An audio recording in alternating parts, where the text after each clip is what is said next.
At this time, I will call to order the Blood Diversion Authority Board meeting for Thursday, November 21st, 2019. Roll call, please. Mrs. Sherling? Here. Mr. Peterson? Here. Mr. Steen? Here. Dr. Mahoney? Aye. Mr. Pepcorn? Mr. Grinberg? Aye. Mr. Jed? Present. Mr. Hendrickson? Here. Ms. Carlson? Here. Mr. Campbell? Here. Mr. Wayland? Mr. Thorsted? Here. Mr. Jacobson? Here. Welcome, everyone. We have the minutes of the previous meeting. Are there any corrections or additions or a motion to approve? Move for approval. Second. Any further discussion? All in favor, say aye. Aye. Opposed, same sign. The motion carries. On to item number 3, the agenda. There's an addition to the agenda, I understand. Madam Chair, that'd be 9E, request from our Executive Director on administrative staffing. Okay, anything else? Could I get a motion to approve the agenda with the change with the addition? So moved. Second. Any further discussion? All in favor, say aye. Aye. Opposed, same sign. And moving right along to the Executive Director's report. Mr. Paulson, welcome. Thank you, Madam Chair. Welcome. We'll start with the program controls report. This is a high-level estimate of completion and overall cost to date. So I won't go through, again, I won't go through these in detail, but I have included them for your review. Total expenditures to date is $508 million. You can see forecast year budget 2019 in relation to cost to date for forecast year budget 2019. Again, same as last month, significantly below budget due to the slowdown with some of our legal issues. So. 2019 revenues. Same slide. This is the last time you'll see this slide other than when we start talking about the forecast year 2020 budget. I'll have this slide to show where revenues are coming from for 2020.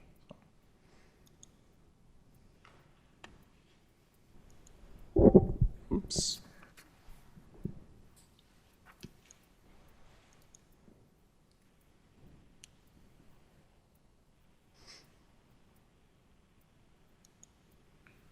So again, here's our dashboard that I highlighted at the meeting last month. And so this dashboard is still under construction, but it will be available to all the board members very soon. And in here we can see estimate to completion and overall cost to date. And again, we can drill down engineering, legal, financial, and we can see the different classifications in a level 2 analysis.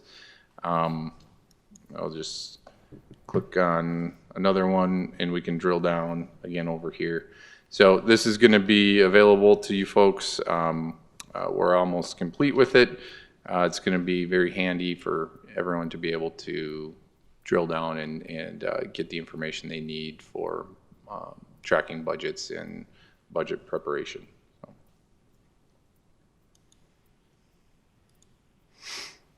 Executive Director approved contracting items for the month. We had Task Order 1, Amendment 8, Phase 1 Cultural Resource Investigation. This was a closeout task order for an unencumbrance of $116,447 through AECOM.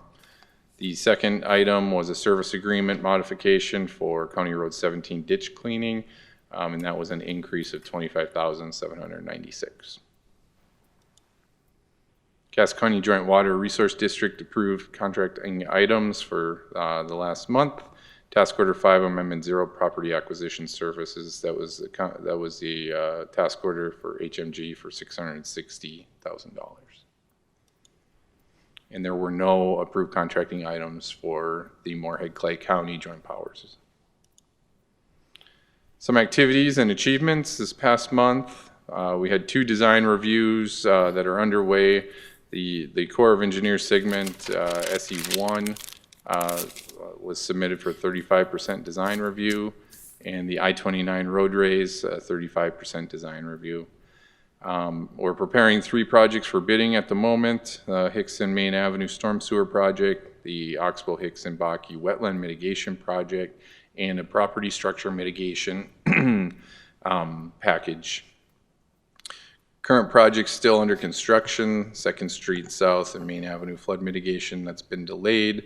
Oxbow Hickson Pump Station, delayed final completion, and property structure mitigation Phase B substantially complete.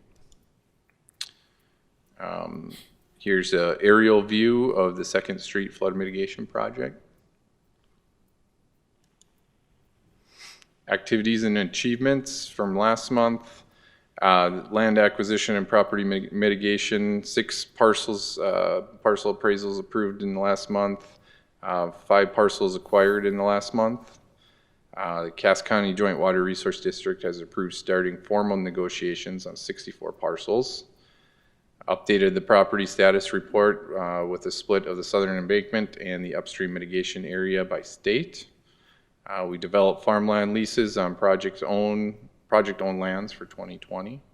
3 of the 34 leases are secured.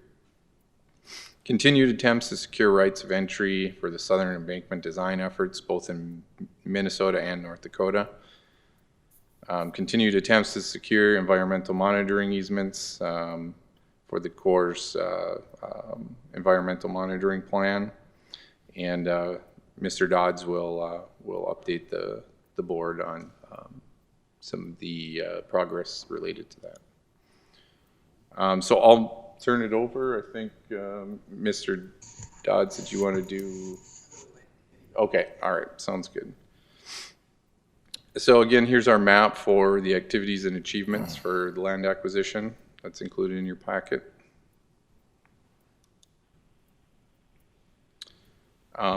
Some other notable things, we finished the Clomar outreach, so I did attend multiple council meetings and committee meetings over the last 2 months. A lot of great communication with folks. In general, there was support for the Clomar and the new flood insurance rate maps that would be related to that. As the board knows, we had the Assistant Secretary of the Army, R.D. James, visit. That was very positive. A lot of social media engagement on that. We also had a construction and animated flyover of the inlet control structure, and that had quite a few views, 1,000 views in October. In upcoming, I'll be presenting at the North Dakota Water Conference on December 5th under Projects on the Move, the larger projects in North Dakota, and I'll be able to highlight the successes that we've had this year with the Diversion Authority. Sure. Excuse me, Yes. Commissioner Steen. Mr. Paulson, just a quick question. You may be getting to it, but you're on outreach there. Have we done anything with regard to reaching some type of publication agreement or alignment with some local newspapers? So thank you, Commissioner Steen. We are working on that. We should have something prepared for next month that will start to circulate. My intent is to do an executive director note about the project, especially when we have items of significance. We've had quite a few of those this year, and so it'll be a chance for us to put information out, truthful information about what's happening with the project. We'll also address some of the misinformation about the project as well, and provide a format in the written media that I think will help clarify some of the issues. So it's in the works. So, yeah. So look ahead the next 3 months. I did present the 2020 budget to the Finance Committee yesterday. We anticipate bringing that to the full board in December. We'll be meeting with the state engineer tomorrow regarding permitting for the diversion channel, which is expected to be a very good meeting. We're going to get some more clarification on how we're going to permit the diversion channel construction and how that phased approval is going to look. As I mentioned before, we're presenting and also hosting a booth at the North Dakota Water Convention in December. We'll be attending the Business Leaders Task Force meeting. We'll be completing the NDSU Ag Impacts Study update to reflect Plan B. Anticipate FEMA approval of the Clomar, which is going to be significant for us. With the approval of the Clomar and with the guidance that we've already received from the State Water Commission, we'll be able to package that together and start to work with impacted landowners upstream to determine mitigative measures on their properties. That's something we haven't been able to do before, and it's led to a lot of ambiguity, a lot of questions that impacted residents have, and we're going to be able to start to provide answers to some of those questions. Terry will mention this in a minute, but we expect the award of the U.S. Army Corps of Engineers contract for the Wild Rice River Control Structure, hopefully within the next few weeks. We'll be continuing to secure the remaining rights of entry for the Southern Embankment work, both in North Dakota and Minnesota. Negotiate the scope for the Phase 2 flowage easement valuation. So we'll be making progress on the flowage easement front, and a couple other, finalize the most important one on here, finalize the development of the issuance of the P3 draft RFP. So that's expected end of December, early January. Look ahead 3 to 6 months out, we'll be holding one-on-one meetings with the P3 proposers as we work through that draft RFP. We'll support the contested case hearing as we move into closer to that date. We'll solidify the upstream structure mitigation requirements, as I had mentioned previously, and initiate bidding for the Hickson Main Avenue storm sewer and property structure mitigation. And I'll open up for any questions the board may have. Questions? Anyone have any questions for Mr. Paulson? Thank you. Excellent, thank you. Item number 5, I see we have Terry here, Army Corps of Engineers project update. Terry Williams. Afternoon, you should have one of these in your packet. The diversion inlet structure, the test piles were driven the week of 4 November and they're setting up right now. The load testing on those test piles should begin after Thanksgiving. And that will tell us that the design we have for the H piles for the inlet structure, the capacity is sufficient. It's pretty typical to do these kind of tests on structures that are founded on clay-type soils. Number 2, the Wild Rice River structure, as Mr. Paulson said, we still anticipate awarding that contract in November and likely prior to Thanksgiving. Number 3, the Red River structure design, the physical model down at Erdek and Vicksburg has been constructed and it's up and running. They're starting to run tests through it, so it's pretty exciting. On the back of this handout, you can see a couple of photos that were taken 2 days ago, and you can see how large this physical model is, and you can see the gates and the water running through the model. So we've got a lot of excited engineers back in our office that this thing is up and running. We're still on track to have a 35% design in February. Number 4, Southern Embankment. As Mr. Paulson said, the 35% design for the western tieback is with the sponsors for a 2-week review. We're still doing a lot of borings. Our New Orleans crew is out on the western tieback right now trying to locate and define the sand seam that runs through that high ridge out there. And our own crew, I believe, is in the Camel Hump area. So they'll be doing borings all winter into spring and summer of next year. The I-29 raised design, as Mr. Paulson said, that's going to be out for review as well. And we would award this contract in FY21 if it's funded. And then the final item, number 6, the cultural resources mitigation that we've been talking about going on the diversion channel. The field work is done, and the next steps include developing a report that goes to SHPO for a 30-day review. So with that, any questions? Thank you. Questions?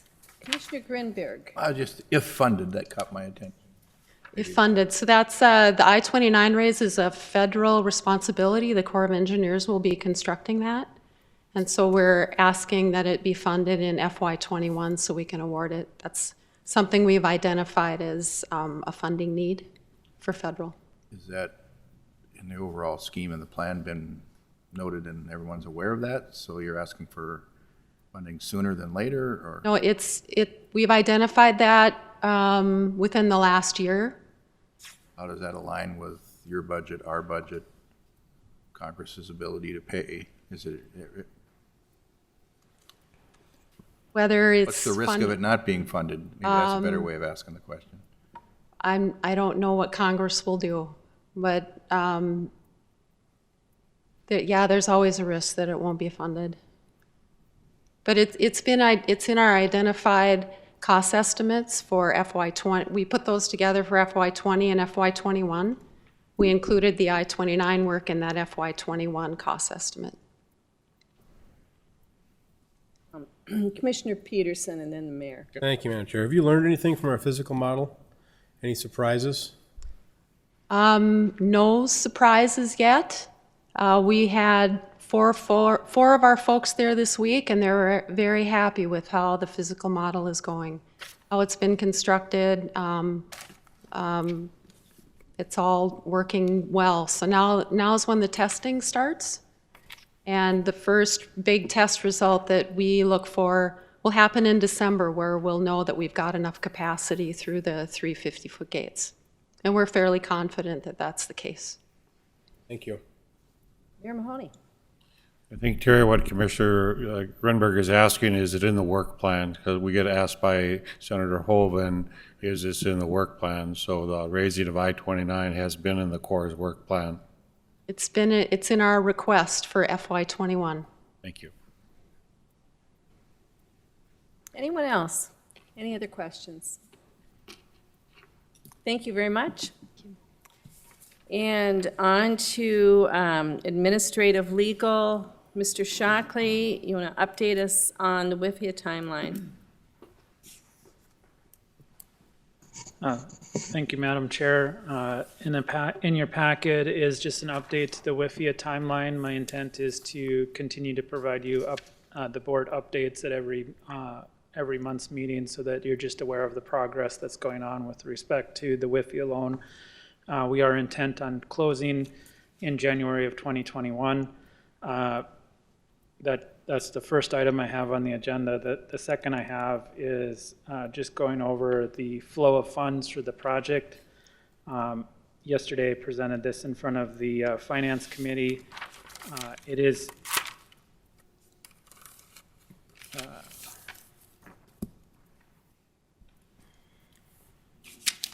so the reason that I'm presenting this is the total project financing that's addressed in this flow chart is about $2 billion.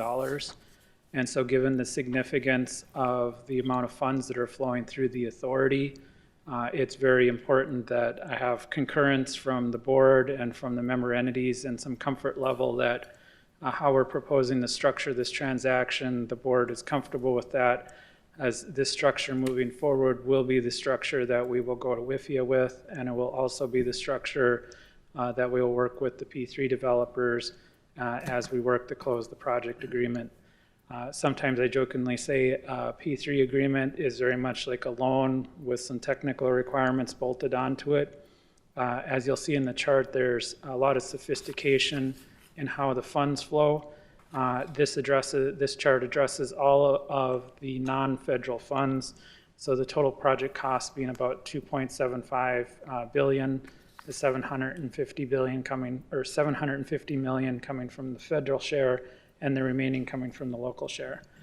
And just briefly, I'll try to speed through this a little bit faster than I did yesterday at the Finance Committee meeting. Briefly, all the state of Minnesota funds will flow through a cost share agreement with Minnesota DNR to the MCC JPA project fund. The intent is that those funds would flow directly from the state of Minnesota into that entity, and then that entity will have the expenses related to Minnesota land acquisition coming out of it. The state of North Dakota appropriations, will be distributed into the Diversion Authority's revenue fund pursuant to the cost share agreements with the state of North Dakota. After every legislative session, there's a cost share agreement that's entered into between the state of North Dakota, the Diversion Authority, the city of Fargo, Cass County, and the Cass County Joint Board, and those funds have been going into the revenue fund. City of Fargo and Cass County have both pledged sales taxes. Those sales taxes are currently equal to 1.75% sales tax. Those all flow into the revenue fund. Those are treated as those items are treated as what we refer to as pledged revenues, meaning they're pledged into the revenue fund. The Cass County Joint Board, as you'll recall, the direction of this board has always been that special assessments would not be used as a source of revenue and only as a backup. And so that's why you'll see dotted lines. At the time, and I've used this as just an illustration, at the time of financial close, the Cass County Joint Board would issue a non-P3 warrant, and I've just used an estimated value of $350 million to be held as security. That's pledged into the revenue fund. And then a P3 warrant that is held as security for the P3 developers' investment in the project. Once again, those are not intended to be revenue sources, rather just security instruments. And finally, when a warrant is pledged, the Cass County deficiency levy is available if there is ever any non-payment. Once again, that would only occur if there was a failure of sales tax, a failure of Cass County and the city to not be able to use other funds, a failure of special assessments. It would sort of be the last ditch effort to make payments. On the maintenance side, there are two sources of maintenance, and we'll get into a third one in a little bit. There's the Cass County Joint Water Resource District Maintenance Levy and the Minnesota entities pursuant to the Joint Powers Agreement that form the Diversion Authority pledge stormwater fees. On the operations and maintenance side, those funds flow into an operations and maintenance fund that's held pursuant to the Joint Powers Agreement by the authority's fiscal agent. There are two sub-funds within that. There's a P3 O&M fund and a non-P3 and O&M fund. Later on, you'll see there is some importance to those. What happens after the funds get into the revenue fund? During construction, there's a difference between construction and after construction. During construction, those funds will flow into the annual budget, which the executive director is working on with the finance committee. They'll first be used to pay operating costs, and then during construction, any required debt service on temporary financing that's issued to get the project completed, or bridge financing between state appropriations. Any remaining funds of sales tax flow into the revenue FM project fund. Those are used pay as you go. And then at the end of every year, if there's funds left over, those are treated as net revenues. After construction, very similar, operating costs, keeping the lights on, paying the executive director, paying staff. Anything left over after that is considered net revenues. These funds have already been created pursuant to the Joint Powers Agreement, so there's no action needed there. But what happens next is during operations and maintenance, after construction is done, operations and maintenance costs related to the non-P3 elements would flow into the operating fund. And now we get into how do you pay your debt obligations. So we're introducing a new concept here that's referred to as the debt obligation indenture of trust that's going to be managed by a trustee. The Bank of North Dakota has tentatively agreed to serve as the trustee. We use a trust indenture when we have a very sophisticated transaction that requires a lot of different repayment of different sources. And so it's very critical that if you have questions, why are we doing this? Just tell me that you don't want to do this so we can restructure it. But it's really important to have everybody on the same page that this is how we're going to undertake the financing of the project. So during construction, any of the required debt service would flow to the trustee, and that will pay any of the temporary debt that would currently be the Wells Fargo loans or other temporary debt that's taken on. And then also any net revenues that are left after every year, those get swept into the trust indenture. After construction, all of the net revenues get sent over to the trustee. This happens on a monthly basis. So every month after operating costs are paid, it gets swept into the trust indenture. And then the trustee every month will make the WIFIA payments. They're on top of the waterfall of funds. So those get paid out first. And those only occur after construction. Remember the WIFIA loan, the repayments don't start until 5 years after substantial completion of the project. WIFIA requires to be at the top of the waterfall because they have such favorable financing terms, they want to be first in priority. Then we'll have a couple of small SRF loans. Those SRF loans would be second in priority after the WIFIA loans. Third, we have a P3 fund. From the P3 fund, we're pledging the P3 warrant, what I talked about before. So that warrant's just held by the trustee as security. And then any of the P3 O&M costs are also pledged into that P3 fund, to which they'll make payments that are due under the project agreement. Recall that once you receive bids on your P3 transaction, you'll receive a two-part bid.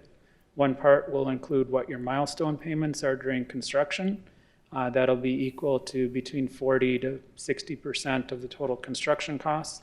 So just in rough numbers, we'll say 600 million in total construction costs from milestone payments, with the remaining 400 million that would be repaid after construction is over.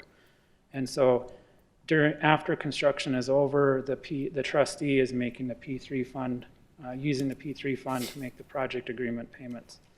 From that, any reserve requirements would need to be met every month. That includes any IRS rebates or any requirements under the IRS code. Any payments of refunding improvement bonds, if those were ever issued, we have the ability to utilize the lower cost of capital because all of the work the Cass County Joint Board did. We have that ability. We can utilize that, issue bonds, and use the sales tax revenues to pay those. All of those funds, whether it's the temporary financing, the loan funds, the SRF loan funds, or the refunding improvement bond fund, they're all loan proceeds, and they all get tracked into the FM diversion fund to be used during construction. And finally, the trustee will utilize, if there's any excess funds left in the waterfall, those flow into the excess fund account, and then they flow back to the excess revenue fund account with the authority. Those funds are then diverted into the operations and maintenance fund. So this was the policy that was driven by the authority, that we want to use sales tax revenues to make capital payments and operations and maintenance payments. So that's really the first source of payment for operations and maintenance. And then any excess revenues left after those payments go back in the revenue fund, and we start the circle all over again. And this occurs on a monthly basis. So I can stop and answer any questions you might have about it. I will be going to each of the member entities and just going over this in January, and intend to bring forward what are referred to as pledge resolutions by each of the member entities. Those are listed in the green, just setting up this transaction. So there will be member entity action. There's no action today, but I wanted to make sure that everybody was comfortable with what we're proposing as we really start to get into the application, the WIFIA, and going to market, so to speak, with the P3. Thank you. So what would be an alternate flow here if you didn't use the trustee? Well, if you didn't use a trustee, it would be a service that would have to be undertaken by the fiscal agent. One of the issues that we identified coming out of the last legislative session was a concern about ring fencing funds to make sure to give confidence to the P3 developers that payments would be made. And so the trustee idea was really a due out from that. And so it gives confidence to the P3 market, and it also, it's fairly cost effective. We're gonna, after we get the trust indenture put together, we'll have an estimate of fees from the trustee, but the trustee will manage, make sure that all the payments are made every month. On top of that, they'll make sure that any of the IRS rebate requirements are satisfied, any of the calculations due under the IRS code are satisfied, and really be responsible for that. And under the trust indenture, it's like any trustee, they have a fiduciary duty to everybody involved. And so I've utilized the Bank of North Dakota several times in very sophisticated transactions. They do a great job at a relatively low cost, and the market has responded positively to them. Thank you. Other questions? Does anyone have any other questions? Just wanted to say one other issue. As you're considering moving forward with the project, the WIFIA post-closing activities, once we close on the loan, I think it's important to remember the reporting requirements. So after the date of closing, there'll be ongoing reporting requirements. So we'll have construction progress reports. Those are typically due quarterly. There'll be annual financial statements and an annual financial pro forma or model that's required to WIFIA to keep them updated. Interestingly, they have a site visit, so soon after closing in 2021, we would expect representatives from the EPA to be here to visit the site. Really what they want to do is make sure that their funds are being used for what we said they would be used for. So it's very critical to have a lot of tracking and identify color of money. So that's why we spent this time developing this chart. And then the PMC has also been developing how do we trace the color of money once that all ends up in the project fund. Then they'll come back for an ongoing visit once every year after closing. We do also have requirements to verify the construction progress, and then there'll be a federal compliance audit that's due for the American Iron and Steel and disadvantaged business and the Davis-Bacon requirements. So there's a lot of reporting requirements that will be required. What do you get in exchange for all these reporting requirements? If you would close on the WIFIA loan program this month, your interest rate would vary depending upon the day, anywhere from 2.3% interest to 2.5% interest. And so you get some very powerful capital at very low cost. Thank you. Well, it certainly is an impressive display. Look forward to hearing more details. And when do you have to have this in?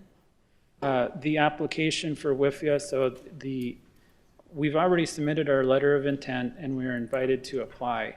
And the application process is really an application for a credit subsidy. So you've met approval for the loan. Now it's to go through the underwriting process, and that's due in February. After February is done, we will be engaged in negotiations and working through the loan documents with US EPA WIFIA. The loan could potentially close sooner than January, but because the project is so technical and it's went through so many different reviews, we wanted to give ourselves some extra time. That leads nicely into item C, the resolution. Last month I came before the board asking to get approval for the application fee and then also for the fees that WIFIA would incur as they process their loan application. The credit application fee is about $100,000. WIFIA fees for their professional services, so they get our application in, they'll start processing, doing their underwriting, and they have some additional fees that range anywhere from $300,000 to $400,000. So we can anticipate about a $500,000 application fee from WIFIA. The resolution that I've included authorizes myself as bond counsel to negotiate out all those agreements following the format that I've laid out, and then also to go ahead, submit the application along with the technical teams, the financial teams, and just to basically get the work done. Normally, we wouldn't go to this level of detail on authorizing resolution. However, given the size of the transaction, we want to do everything by the book so that people, as they watch the transaction, they can see the specific authorizations as we go through each one. Thank you. So you're looking for approval today of this resolution. Correct. Questions or motion? Commissioner Peterson? So moved, Madam Chair. Thank you. Moved and seconded. Any further discussion? Roll call, please. Mrs. Schirling? Yes. Mr. Peterson? Yes. Mr. Steen? Yes. Dr. Mahoney? Aye. Mr. Grinberg? Aye. Mr. Judd? Aye. Mr. Hendrickson? Aye. Ms. Carlson? Yes. Mr. Campbell? Yes. Mr. Thorsted? Yes. Mr. Jacobson? Yes. Thank you, and the motion is approved. So we will look forward to seeing you at the Cass County Commission meeting sometime in December? First meeting. Okay, great, thank you. Next on the agenda is public outreach. I know Commissioner Campbell chaired that yesterday. I see Mr. Schneider is here to give a report. Right. Hi, I'm Rocky Schneider with the PMC. Give an update on our public outreach. Commissioner Steen asked a question that was a really good one. We've been working with Joel and Chairman Roger Olson, who's not here today, but we've been working on a number of different ideas and how to really bring these ideas forward. I think one of the things we identified in the past is when we have an idea, it goes to the committee, and then it either gets worked on or it doesn't. What we're trying to do is come up with a new communications plan. We have one that's several years old, and so over the next quarter of 2020, we'll be updating the communications plan so we have new objectives and goals and sort of match the vision of the project as it enters the implementation phase, so that any of these ideas that come forward or responses that we need to have in the public can run through a process. And does this meet the goals? Does this meet the objectives of the plan? And so until that plan gets finalized and comes before this board, we'll maybe do it through Joel, but hopefully once we have a plan, some of those stuff will be a little more process oriented. And so we're looking forward to working on that communications plan. The committee talked about a number of different focus groups to do through that process as well, which include a number of you and committee leadership and community leaders as well. Another idea that Roger Olson had was to utilize postcards as maybe a public survey of not just outreach, but of the project. Where are you getting information? Are you getting enough? Are you getting too much? And try to figure out how we can target better and who we need to target and who's actually interested or maybe who's not interested in finding out information. That's what the committee's primary goal is going to be over the next couple months, is to work on that plan and give their input involved in that. Also have a video to show, and of course one of the things we're entering the implementation phase is how do we make sure people understand the construction that's going on. I think as construction moves from in town and more visible to areas outside of town where it's maybe not as visible to the masses, you can be easy to be lost in the shuffle that there's stuff going on. I think the question we get most often is this ever going to be built? And right now the Corps is working on a roughly $50 million, not a small project, and they're about to award another similarly scaled one in the coming weeks. And so we want to make sure people understand that the project is moving forward, construction's happening. So just a short minute 47 seconds here of your time to look at the current work going on at the inlet. This was shot, I think, last week.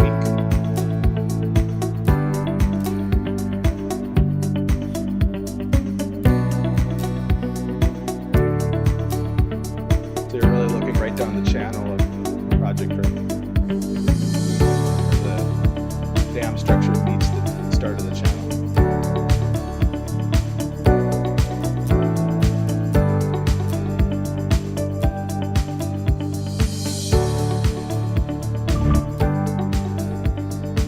Timed that pickup perfectly so you can see the scale of the project.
I know one of the things Joel has talked about and we're excited to work on is how do we make the rest of the project more real? You know, you have these animated flyovers that were talked about earlier that people really seem to gobble up, both in town here in Washington DC at the Corps headquarters and our P3 bidders as well. It's a good way to keep track of what's going on with the project. But one thing Joel's talked about is how do we make those more realistic, understanding what's coming, you know, with the design that Terry showed earlier. You know, how do we put that in a visual way that people can see before it's constructed so they understand, you know, what's going to be done, at what scale. So we're working on that as well. Questions for Rocky? I was going to bring a complicated flow chart, but I decided shockingly probably tested the limits of that, so I'll stick with the video. I think your music was enough, Mr. Schneider. Thank you very much. No, it's very cool. Thank you. Anyone reporting for the Business Leaders Task Force this month? Okay, then we'll move on to item number 8, land management. We met yesterday. You have in your packet the acquisitions and where we're at. I'll let, and we've got an amendment to our policy for voluntary acquisitions we want to go through, but I will have Mr. Dodds present, please. Hi, good afternoon. Eric Dodds with the PMC. First, maybe I'd just draw your attention, item 8B on the report is in your packet. It's the property status report. Very similar to what you've seen in the past, although I would point out just a few items for you. On the second page of that report, you see a map showing the overall acquisition status by location. Again, we continue to have a handful of parcels acquired each month, and so we continue to make some progress. We also have the bulk of the channel south of I-94 is shaded blue on the map. That means we are in negotiations. Many of those negotiations have reached the point where we've started what's called formal negotiations. That's one of the steps in the 12-step process following North Dakota Century Code. So some property owners are going to be receiving letters indicating that we're starting formal negotiations. Those letters come from the Cass County Joint Board. I think I just want to alert everybody's attention that those letters are going out, and sometimes these letters may not appear to be as friendly as we would like the negotiations to be, but that's kind of the status of where negotiations are at, and this is, again, sort of part of the recipe that we're following. A few other things I guess I would point out for you. Several pages back, you'll see in this report, this month we have split the southern embankment into its parts. Previously it was all shown as one big lump for the southern embankment. Now on page 7 of 10 of the report, if you'll notice, the southern embankment is broken down into 6 different components. 4 of those components are on the North Dakota side, 2 of them are on the Minnesota side. Next month, we will be making sure that the legend map identifies where those reaches are. They generally start on the west side with reach number 1 and move to the east with reach number 5 being the portion on the Clay County, Wilkin County line. And then on pages 8 and 10, I would also just point out for your information, we have split the upstream mitigation area into both North Dakota and Minnesota. Page 8 shows the flowage easements necessary on parcels in Minnesota, and page 9 shows the parcels that are needed in North Dakota. You'll notice that these parcel counts are labeled as approximate. We are continuing to work with FEMA as well as the state permitting agencies to hone in on the exact impacts and the mitigation requirements that will dictate the number of parcels. So those are the items I wanted to share with you on the status report. Unless there are questions, I'll jump into this acquisition program for voluntary sale of property. Any questions on the property status report? Seeing none, I guess I'll move forward here. Last month, as you recall, we had quite a good discussion about the auction that occurred down by the Oxbow area. There were 10 parcels that were auctioned off. 3 of them were within the Oxbow ring levy and 7 of them were outside of the ring levy. As you might recall, we have an interest in property rights on the 7 that were outside of the ring levy. The board elected to not pursue bidding on those, primarily because we did not have a clear policy on whether we should or should not be engaging in those types of sales. In front of you, I did lay out a one-page document. It is front back. The one side is a red line version of the policy that was part of the existing mitigation plan. The other page is a clean version of the same information. But I did want to show you the red lines that we are proposing for amendment to that policy. And so I'll just maybe summarize this.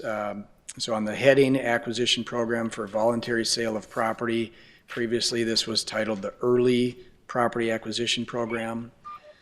So this just clarifies exactly that we're proposing a program for sale of property that is being sold by the property owner.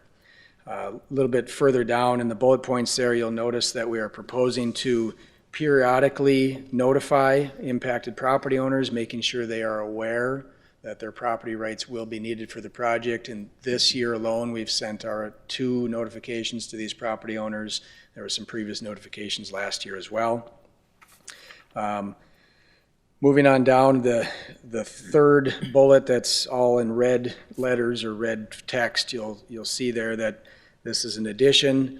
Talks about if the property owners are choosing to sell their property via public sale or auction, then the PMC will notify and make a recommendation to the acquiring entity, whether that's the Cass County Joint Board or the MCC-JPA, as well as the executive director, regarding the need for property rights.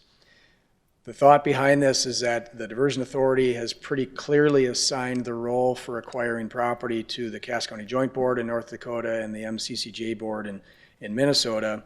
And so following suit with those actions, this is the suggested policy. And then the recommendation that we would be making would be based on a variety of factors. The last red text on that page points out that those factors may include what are the property rights that are needed for the project, whether we need fee title, whether we need just an easement or something else, the location of the property, if the property is, again, impacted by construction, perhaps it's in the staging area needed for operations, is it in the deeper part, in the shallow part, what is the timing of the property right needs, if we need some property rights in the near term, next year or 2, or if it's 4, 5, 6 years away. And then what is the type of property, whether there's some structures, whether it's just farmland, or whether there's potential building sites that are being sold. All those factors will weigh into the recommendation that we would make to those acquiring entities. The Land Committee did review this yesterday. They made a few suggestions. Those suggestions are incorporated into what you have in front of you. And I think the motion from the Land Committee, Commissioner Campbell made the motion, was to approve this amendment to the policy of the mitigation plan for acquisition program for voluntary sale of property. That recommendation was brought forward, or is being brought forward to the Diversion Board for consideration. Questions? Mayor? Eric, yesterday there was a radio program, and they obviously sold some land south of Fargo, and the question was, does the project harm the value or the appraised value of the land? And the radio announcer did not know our policy on that.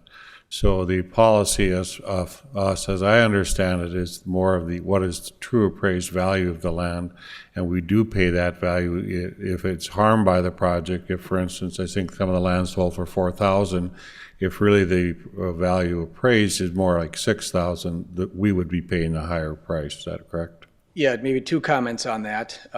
First off, on the appraisal side, every parcel of land that we buy would generally have an appraisal done. And that appraisal is done on market conditions without influence from the project. And so that means that the project cannot either devalue or inflate the value of the property that we need to buy for the project. That's requirements of the federal program. And so all the appraisals that we've been doing, the appraisers have to take that into account. They're all credentialed appraisals to do that work properly. The second thing I would point out, I did hear some of that radio discussion as well, and obviously it's been a real tough year, in fact several years, to be a farmer. And so the allegation was perhaps that the project itself was the sole cause of devaluing that land. Obviously, the farm economy is could be in better condition. And, we heard this news about Crystal Sugar recently and, beet prices and other things. And so all of those factors weigh into what is land value worth.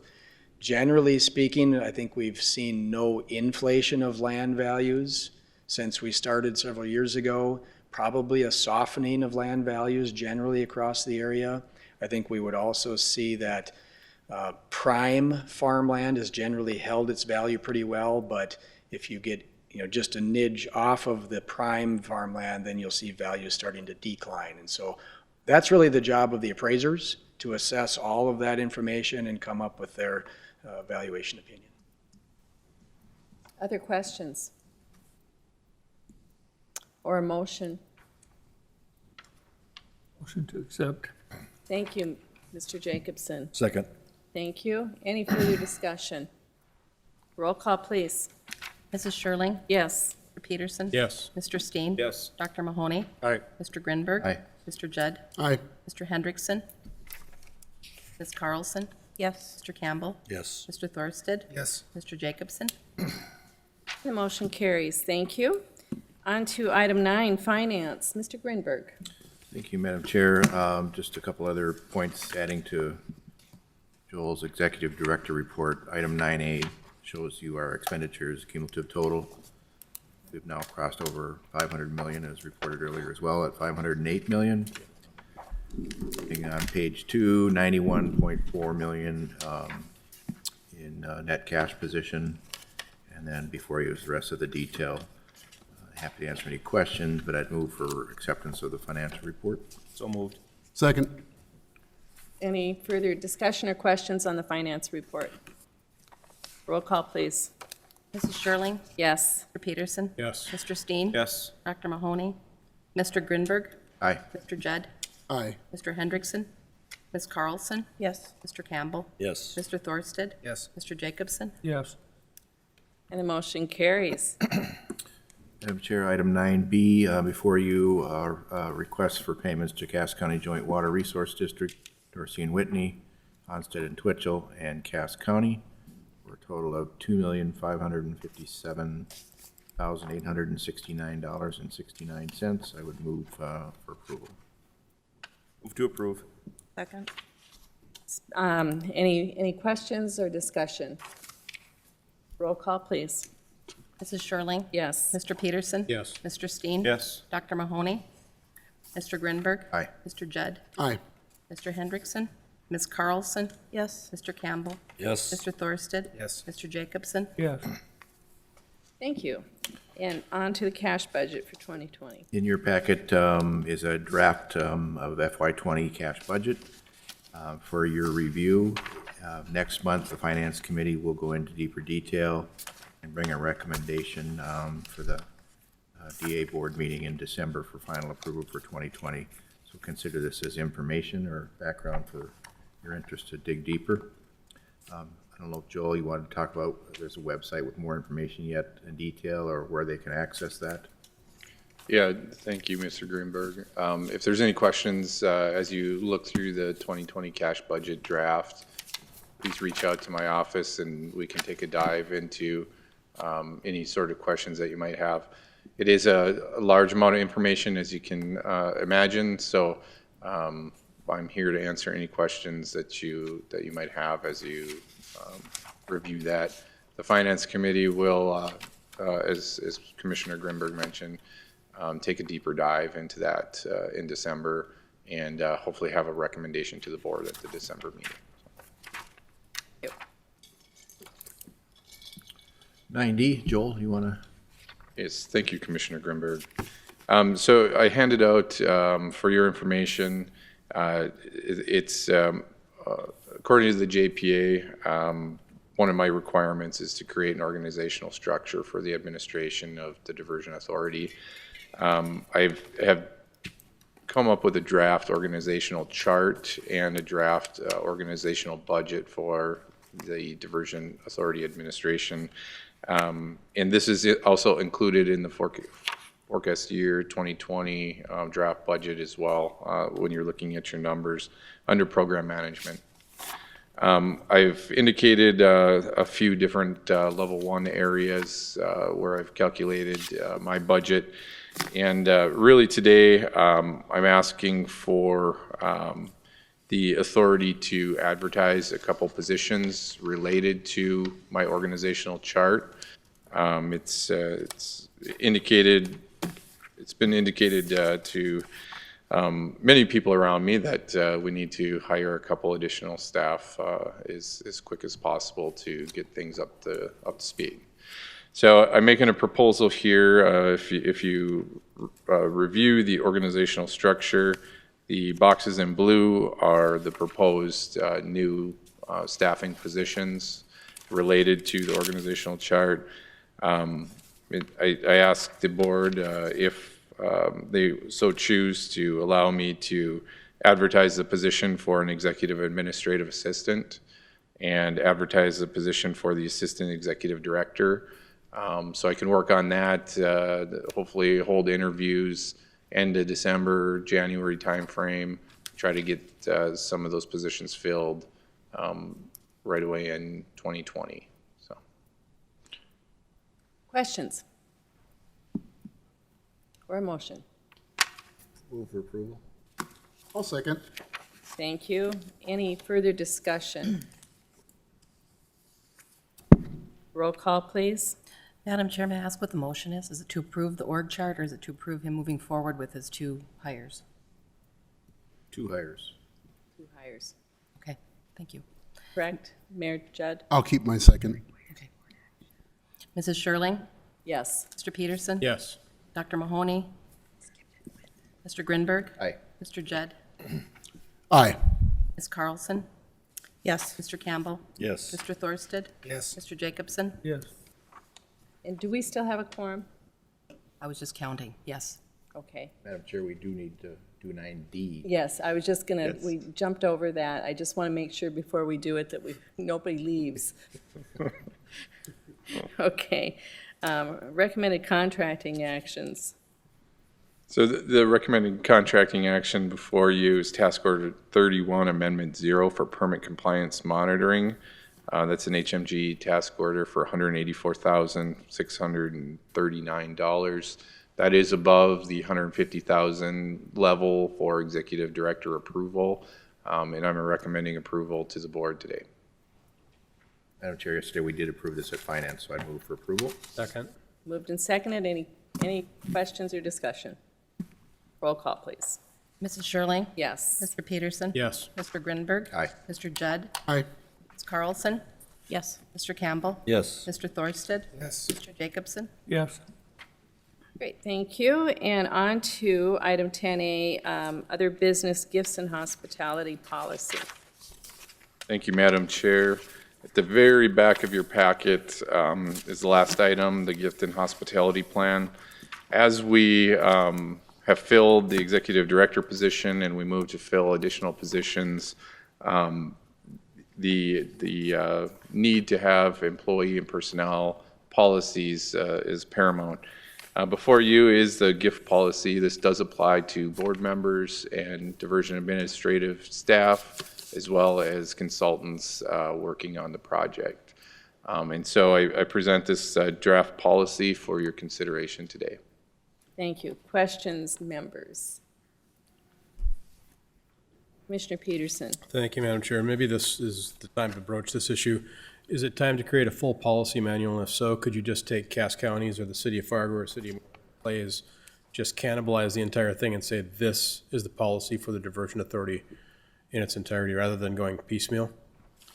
Yeah, thank you for the question, Commissioner Peterson. That is my intent, is to work off of the Cass County Employee Manual. Excuse me. I'll go through it to mark up any projected changes. Make It's those, perfect, though. What's that? Yeah, well, I'm sure it is perfect.